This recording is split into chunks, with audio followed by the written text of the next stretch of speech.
Muy buenos días a todos.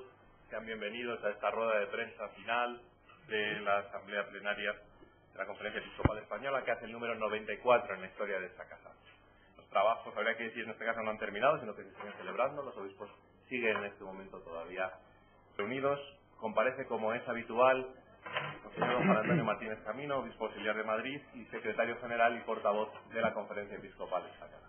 También, como saben, es habitual en la plenaria de otoño que se aprueben los balances anuales, correspondientes en este caso al año 2008, también criterios de constitución y distribución del Fondo Común Interdiocesano, y así también los presupuestos de la Conferencia Episcopal, en este caso para el año 2010. Esa es la razón por la que nos acompaña también don Fernando Jiménez Barrio Canal en la mesa. Y tiene ya la palabra don Juan Antonio Martínez Camino. Buenos días, muchas gracias por su presencia. Efectivamente, estamos concluyendo la celebración de la 94 Asamblea Plenaria de la Conferencia Episcopal Española. Durante esta asamblea se han realizado elecciones para algunos cargos, concretamente para el Ejecutivo, para el Comité Ejecutivo, habiendo quedado vacante el puesto que ocupaba el señor cardenal arzobispo emérito de Sevilla, y como saben, para ese puesto, para el Comité Ejecutivo, ha sido elegido el señor arzobispo de Sevilla, don Juan José Asenjo Pellegrina. Como don Juan José era presidente de la Comisión Episcopal de Patrimonio y es incompatible ser miembro del Ejecutivo con ocupar otro cargo, como concretamente para ser presidente de cualquier otra comisión, de una comisión, ha habido también que elegir un nuevo presidente de la Comisión de Patrimonio y ha resultado elegido el señor obispo de Ávila, don Jesús García Burillo.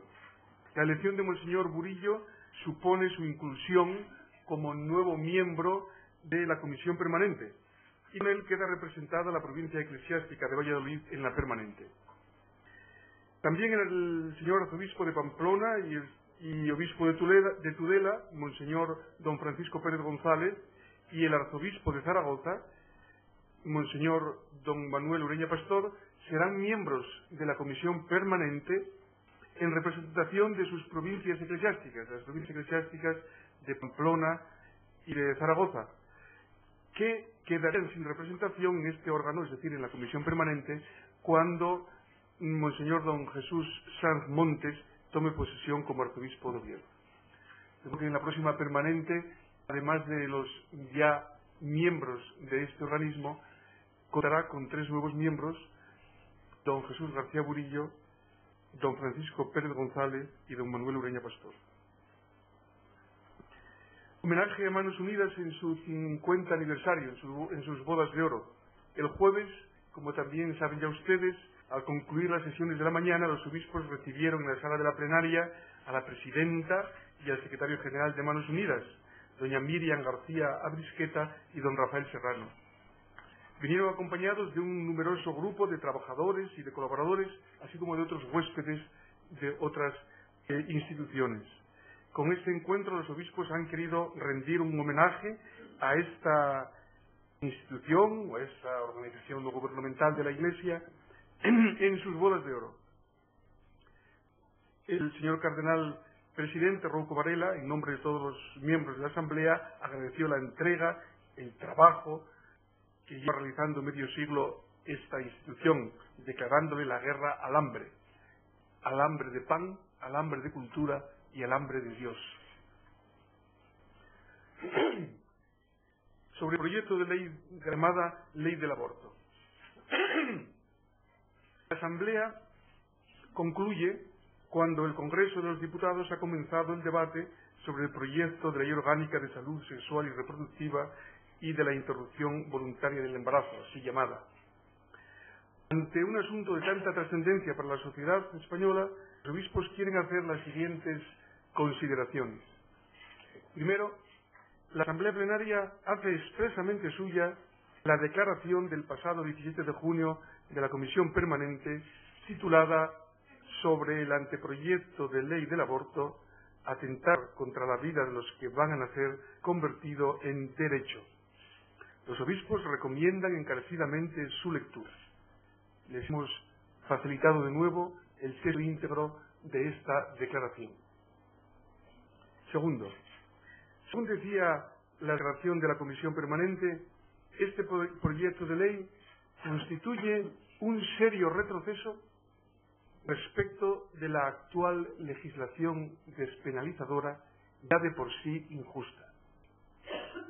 Por eso nadie que atienda a los imperativos de la recta razón puede aprobar ni dar su voto a este proyecto de ley. En particular, los católicos deben recordar que si lo hacen, se ponen a sí mismos públicamente en una situación objetiva de pecado y, mientras dure esta situación, no podrán ser admitidos a la Sagrada Comunión. Véase la carta del prefecto de la Congregación para la Doctrina de la Fe de junio de 2004 al presidente de la Conferencia Episcopal de los Estados Unidos de América, un texto que también les hemos facilitado.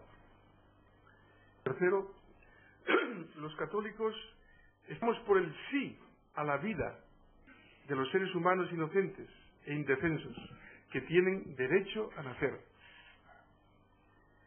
Los católicos estamos por el sí a una adecuada educación afectivo-sexual que capacite para el amor verdadero, por el sí a la mujer gestante, que ha de ser eficazmente apoyada en su derecho a la maternidad, por el sí a leyes justas que favorezcan el bien común y que no confundan la injusticia con el derecho.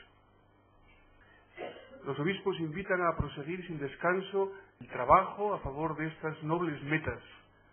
Exhortan a no desfallecer en la plegaria, especialmente durante este año dedicado a la oración por la vida. Declaración ante la crisis moral y económica. Los obispos españoles han retomado en esta plenaria el diálogo sobre la crisis moral y económica a la luz de la encíclica del Papa Benedicto XVI, Caritas in Veritate. Como el fruto de sus trabajos, han aprobado una declaración de la Asamblea Plenaria que se publicará en su integridad próximamente. En ella se destaca que en este momento de graves dificultades económicas y sociales para tantas familias y víctimas de la crisis es necesaria una palabra de solidaridad y de esperanza. Los obispos afirman que la crisis debe ser una ocasión de discernimiento y de actuación y animan a todos, en especial a las comunidades cristianas, a que sigan compartiendo sus bienes con los afectados por la crisis. A este respecto, la Conferencia Episcopal Española ha decidido, igual que hizo el año pasado, entregar a Cáritas un porcentaje del Fondo Común Interdiocesano que en esta ocasión asciende al 1,5%, casi 3 millones de euros. Es un signo, más que nada, y una muestra o una señal para animar a todos a la generosa colaboración, como se está haciendo con Cáritas y con otros organismos a través de los cuales se puede canalizar la ayuda a quienes lo necesitan de modo especial ahora. El ministerio sacerdotal hoy en España. Otro de los temas centrales de esta plenaria ha sido la reflexión en diálogo sobre el ejercicio del sacerdocio hoy en España. La Asamblea Plenaria ha aprobado también un mensaje de los obispos de la Conferencia Episcopal Española a los sacerdotes con motivo del año sacerdotal. La vida y el ministerio sacerdotal se sostienen, se apoyan en una relación de amistad con Cristo. El año sacerdotal convocado por Benedicto XVI es una ocasión propicia para agradecer, para profundizar, para dar testimonio de esta amistad. Nuestro mundo necesita que los sacerdotes salgamos hoy al encuentro del Señor diciendo también somos testigos, lo que hemos visto y oído, eso os anunciamos. Como subrayan los obispos, el testimonio de la vida entregada de muchos sacerdotes es un motivo de alegría para la Iglesia y es fuerza evangelizadora indispensable en nuestras diócesis y en cada una de sus comunidades. Ellos son también un regalo para el mundo, aunque a veces no se les reconozca. Verdaderamente los sacerdotes son importantes no solo por lo que hacen, sino sobre todo por lo que son. El mensaje íntegro de este mensaje íntegro también será público próximamente. Don Julián Barrio ha invitado a los obispos a las celebraciones del Año Santo jubilar que vivirá Santiago en 2010, Año Santo compostelano. La apertura de la Puerta Santa tendrá lugar el 31 de diciembre de este año a las 4 de la tarde y en agosto, los días 5 al 8 del próximo agosto, Compostela acogerá a miles de jóvenes peregrinos con motivo de la peregrinación europea de jóvenes que se está organizando y que se ha hecho coincidir con la presencia en la ciudad gallega de la Cruz de las Jornadas Mundiales de la Juventud.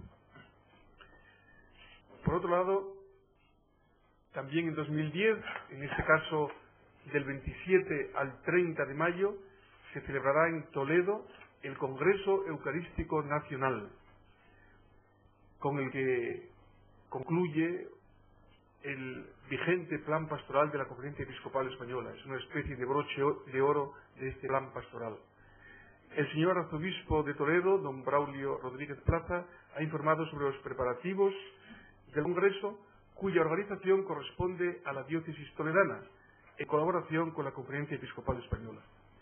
Monseñor Rodríguez Plaza ha cursado en estos días la invitación oficial a los obispos y de esta forma ha quedado convocado formalmente el Congreso. Como es conocido, en agosto de 2011 Madrid será la sede de la Jornada Mundial de la Juventud. También los obispos han recibido información sobre cómo van los preparativos. Ha intervenido Monseñor don José Ignacio Munilla Aguirre, obispo responsable del Departamento de Pastoral Juvenil, que ha informado a los obispos de los llamados días en las diócesis, que son los días anteriores a la semana de los actos que tendrán lugar en Madrid, días en los que muchas diócesis de España, casi todas, acogerán a decenas de miles de peregrinos jóvenes de todo el mundo. Irán a esas diócesis que se distribuirán por toda España para luego venir el día 15 a Madrid. Y el obispo auxiliar de Madrid y coordinador de la Jornada Mundial de la Juventud, don César Franco Martínez, ha explicado los aspectos que corresponden a la organización de la archidiócesis madrileña. Por último, don Javier Salinas Viñal ha informado sobre la puesta en marcha e implantación en la diócesis del Catecismo Jesús es el Señor. Como es habitual en la asamblea que se celebra en otoño, se han aprobado los balances anuales correspondientes en esta ocasión al año 2008. También los criterios de constitución y distribución del Fondo Común Interdiocesano, los presupuestos de la Conferencia Episcopal y de sus instituciones y organismos para el año 2010. Se les han facilitado también algunos datos a este respecto. La Asamblea Plenaria ha prorrogado por un año los actuales estatutos de Manos Unidas y ha aprobado la disolución de la Asociación Pública de Fieles Hogar de Nazaret, que no desaparece, sino que va a adquirir un nuevo estatuto jurídico. Muchas gracias por su atención.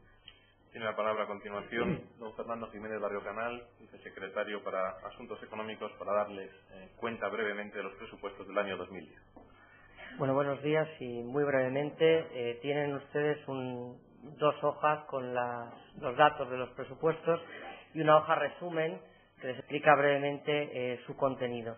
La Asamblea Plenaria siempre aprueba los presupuestos de esta casa, del funcionamiento de la calle Añastro 1, donde se celebran las distintas reuniones de lo que es la Conferencia Episcopal, y por otro lado está el Fondo Común Interdiocesano. Tienen ustedes los modelos de cuentas, los modelos homologados que las diócesis ya vienen presentando en estos modelos su rendición de cuentas de gastos e ingresos. En relación con la Conferencia Episcopal, tienen el primer folio, el que está en marroncito. Lo que tienen es el presupuesto, que ha sufrido un leve incremento del 2,3% con relación al año anterior. Por tanto, pues lo que intentamos es seguir con criterios de máxima austeridad. Simplemente para la lectura, que sepan que en el capítulo de ingresos desaparece la partida de colectas con un 0, puesto que ha sido decisión del Consejo de Economía refrendada por la Asamblea Plenaria de que aquellas colectas que se recibió una parte en la conferencia episcopal para su uso, que eran básicamente las de medios de comunicación y migraciones, pues se destinen en su totalidad en las diócesis que recaben estos recursos. Como ven, los ingresos, fundamentalmente la conferencia episcopal, se financia a través de su participación en el Fondo Común Interdiocesano y algunos rendimientos de su propio patrimonio. Lo que cuesta la conferencia episcopal, el mantenimiento, los 50 trabajadores seglares, los 20 y tantos religiosos, la estructura, las reuniones, las distintas comisiones episcopales, son esos 4 millones de euros, cuyo detalle tienen en la hoja, y que si hubiera cualquier aclaración no habría ningún problema en formularla. El otro presupuesto que tienen es el del Fondo Común Interdiocesano, es decir, el dinero que se reparte a partir del dinero recaudado por la asignación tributaria y la propia aportación de las diócesis españolas.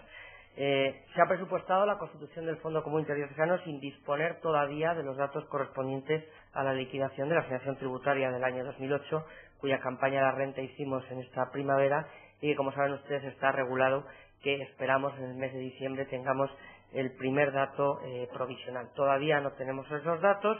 Esperamos que las cifras que salgan sean parecidas a las del año pasado, confiamos, pero no tenemos un dato que pueda contrastarse, y por tanto el fondo pues lo que contempla es un incremento del 2% de la cantidad a distribuir. En el caso de que hubiera una modificación sustancial, pues de la asignación tributaria tendría que revisarse. Esperemos que no. En base a eso, también las diócesis incrementan su módulo de aportación. No sé si lo hemos contado alguna vez, pero en este fondo, en el cual hay una gran comunicación cristiana y bienes, todas las diócesis aportan al fondo, absolutamente todas, en función de su capacidad potencial de obtener recursos y ponerlos a disposición de los demás. Eso se mide con un complejo sistema en función del número de habitantes, la renta disponible, la capitalidad o no provincial dentro de la diócesis y algunos parámetros de naturaleza eclesial.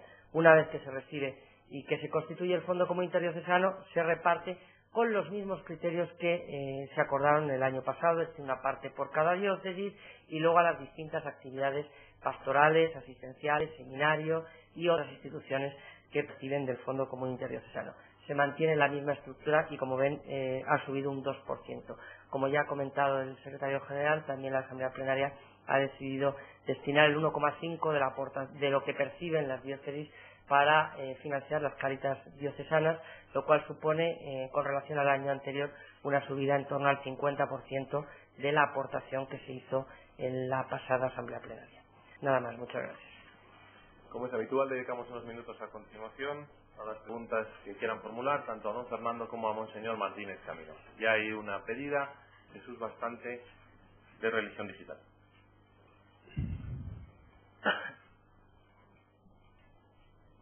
Sí, buenos días. Don Juan Antonio, una cuestión sobre la nota o el párrafo, las consideraciones sobre el proyecto de ley del aborto. Hacen ustedes una afirmación que conlleva dos acciones. Dicen, los católicos deben recordar, los católicos que votan, los políticos católicos que votan, deben recordar que si lo hacen, se ponen a sí mismos públicamente en situación de objetiva de pecado. Esa acción corresponde a quien vote, pero después dice que mientras dure esa situación no podrán ser admitidos a la Sagrada Comunión, lo cual implica una acción por parte no de ellos, sino de las personas que les tengan que impartir la Sagrada Comunión. En ese sentido, con esta nota en la mano, los sacerdotes españoles están obligados, aunque ya podrían estarlo ya, a no repartir la comunión a algún político católico que vote a favor de la ley del aborto. ¿Va a haber alguna nota en ese sentido para los sacerdotes por parte de los obispos? ¿O con esto se intuye que ningún sacerdote podrá, cumpliendo con su deber de presbítero, dar la comunión a un político católico que vote, que avale el aborto? ¿Se podrá hacer algún tipo de castigo o algún tipo de castigo en ese sentido a un sacerdote que, aun sabiendo esto, dé la comunión a un político católico que haya votado a favor del aborto? Eso por un lado. Y luego me gustaría saber, ayer también se aprobó la ley de extranjería. Cáritas ha sacado por la tarde y lo he vuelto a rebotar una nota bastante crítica con la misma. Quería saber cuál es la opinión de la conferencia episcopal. Y luego, finalmente, iba a hacer alguna pregunta económica, pero creo que hasta que no estén los datos y se van a hablar de ellos es un poquito absurdo. Sí me gustaría que cuando se tengan esos datos podamos hacer una rueda de prensa para poder hacer preguntas que siempre se nos quedan en el tintero. Muchas gracias. Muy bien. Respecto de la primera pregunta, estas observaciones, estas consideraciones no suponen ninguna novedad. Es lo que los sacerdotes saben y lo que constituye el modo de proceder de la Iglesia desde siempre, y que concretamente, como tienen ustedes en la información que se les ha facilitado, lo había vuelto a explicar de una manera concreta el prefecto de la Congregación para la Doctrina de la Fe en 2004. O sea que no tenemos ninguna novedad a ese respecto. Lo único que se hace es recordar la doctrina y el modo de proceder común de la Iglesia en todo el mundo. No en España, sino en todo el mundo. Lo nuevo aquí en España pues es que estamos con una situación específica, una situación que lamentamos, una situación que no será buena para la sociedad española si se aprueba un proyecto de ley que empeora sustancialmente desde el punto de vista ético y jurídico la actual legislación despenalizadora, que es injusta. Y esta ley, si finalmente se aprobara, sería aún más injusta. Esta es la novedad que tenemos en España. La posición de la Iglesia es la misma ahora, antes y en todo el mundo, no es específica para España. Entonces, efectivamente, pues los sacerdotes saben lo que tienen que hacer. Y no supone una novedad sustantiva. Los fieles saben lo que tienen que hacer. Aquí lo que se hace es recordarlo simplemente. De todas maneras, interesa ponerle acento, sobre todo, en el punto 3. Es decir, en el punto 3 se habla de cuál es la razón por lo que la Iglesia, las razones por las que la Iglesia denuncia este proyecto de ley, ahora concretamente que se está debatiendo. Pues porque están en cuestión los derechos fundamentales de muchas personas. Y puede haber leyes injustas que quebranten, que violen los derechos fundamentales, incluso el derecho a la vida. Y esto la Iglesia siempre ha tratado, y gracias a Dios siempre lo ha hecho en España respecto de este tipo de legislación con una claridad notable y conocida de todo el mundo. Resulta extraño la sorpresa, a veces una cierta sorpresa respecto a la postura de la Iglesia. En este volumen, que ya les hemos comentado varias veces, que se llama La vida humana, don precioso de Dios, documentos de la Conferencia Episcopal de 1974 a 2006, están recogidas todas las declaraciones de la conferencia sobre este asunto, desde 74 hasta 2006, con independencia de la coyuntura política, y es absolutamente coherente y homogénea. Se puede comprobar.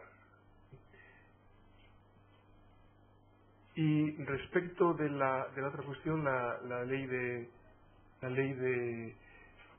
que se aprobó ayer, la ley de extranjería, no hay una declaración oficial, sí que se ha comentado durante la plenaria y posiblemente habrá una valoración en el marco del documento sobre la crisis moral y económica. No quiero adelantarla, pero la habrá. Rafael Miner, del Grupo Intereconomía. Hola, buenos días.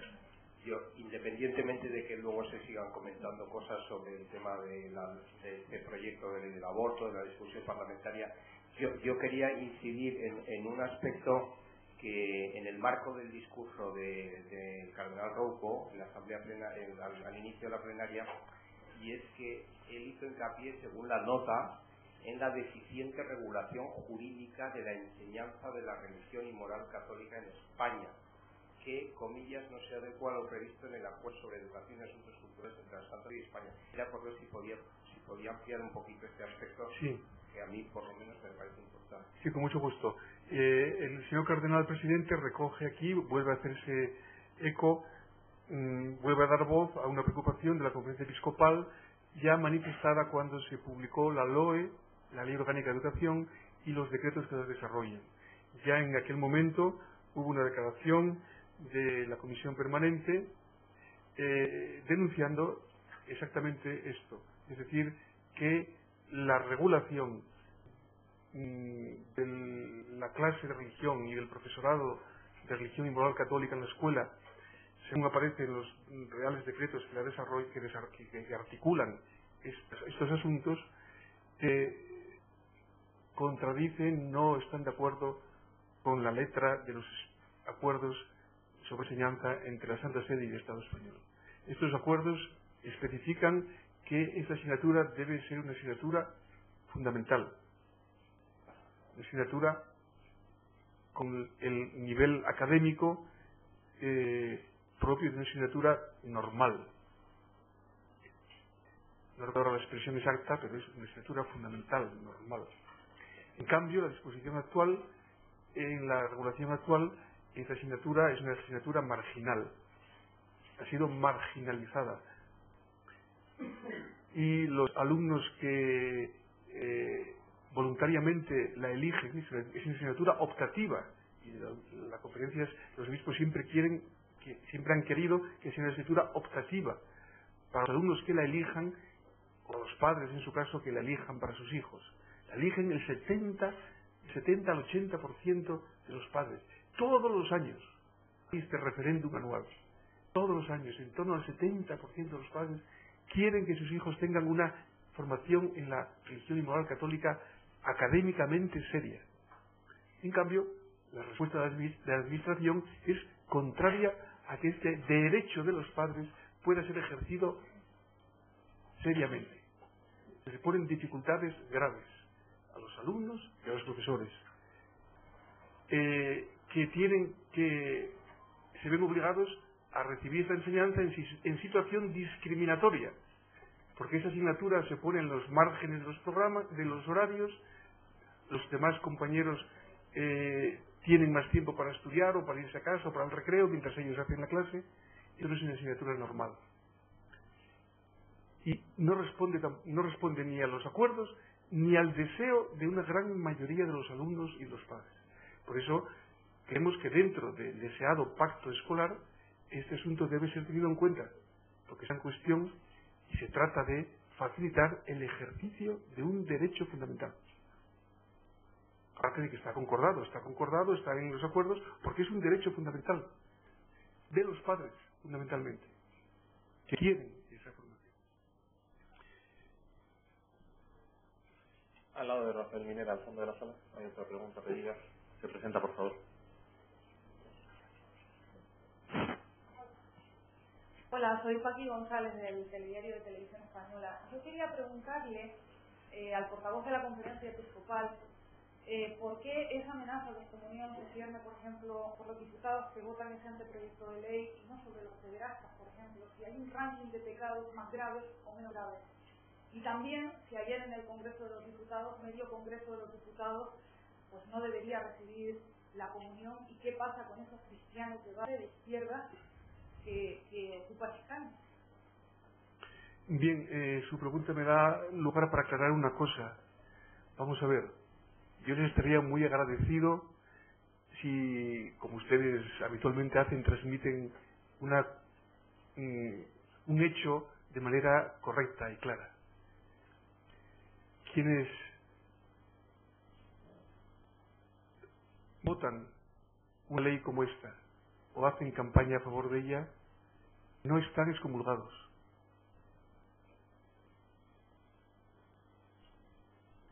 Será difícil de transmitir esto. No están excomulgados. Están en una situación objetiva de pecado. Se ponen públicamente, lean el número, se ponen públicamente, porque lo sabe todo el mundo, en una situación objetiva de pecado. objetiva, porque tampoco la Iglesia juzga su conciencia.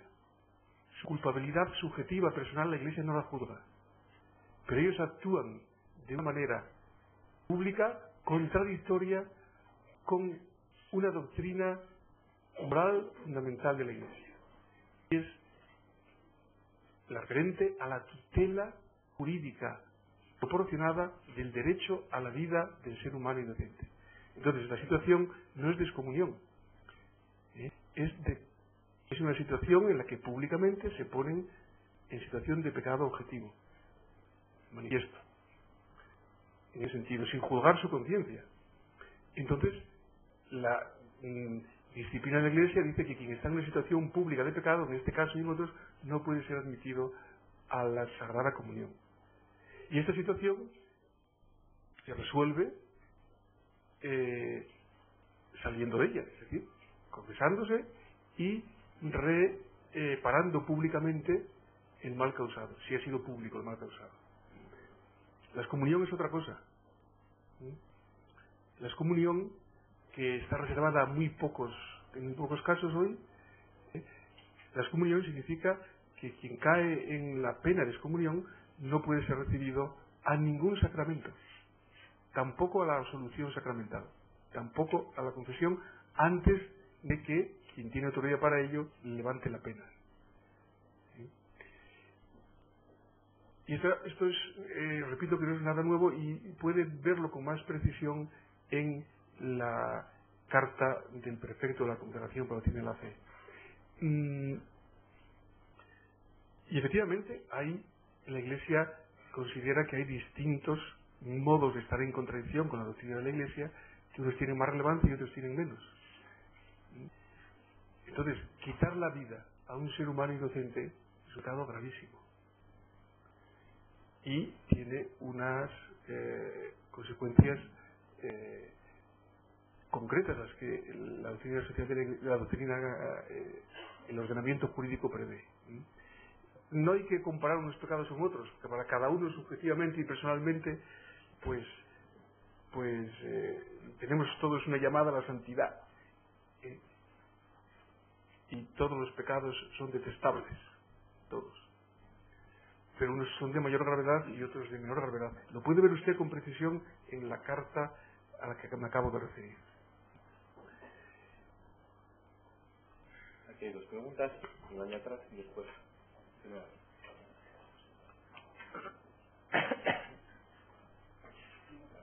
Es igual, el orden es igual.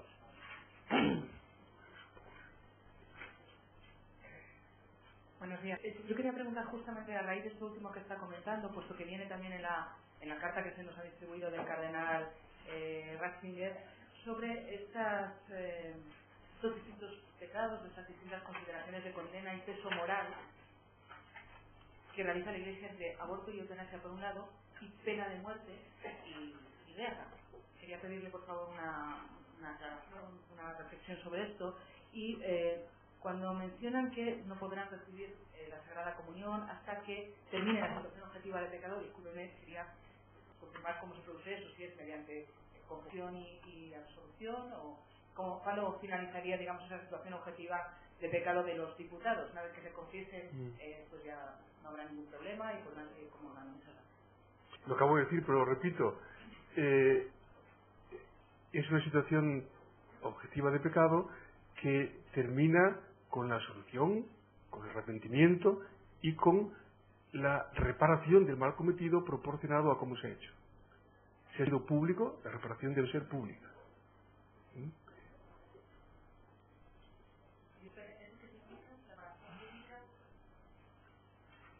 No sé en la práctica cómo se puede traducir en el supuesto de un diputado que ha votado, como la doctrina de la reparación pública, ¿cómo sería? Tendrá que públicamente decir que no está de acuerdo con lo que ha hecho, que se arrepiente de lo que ha hecho, públicamente. Sencillo, ¿no? La primera cuestión, yo creo que esta carta está claro en la carta. Yo creo que no debemos ahora distraer la atención sobre las cuestiones fundamentales. Está claro en la carta. En la carta, si usted la lee, lo puede transmitir perfectamente. Está muy claro. Yo creo que no hace falta comentarlo porque está muy claro en la carta, si lo lee usted.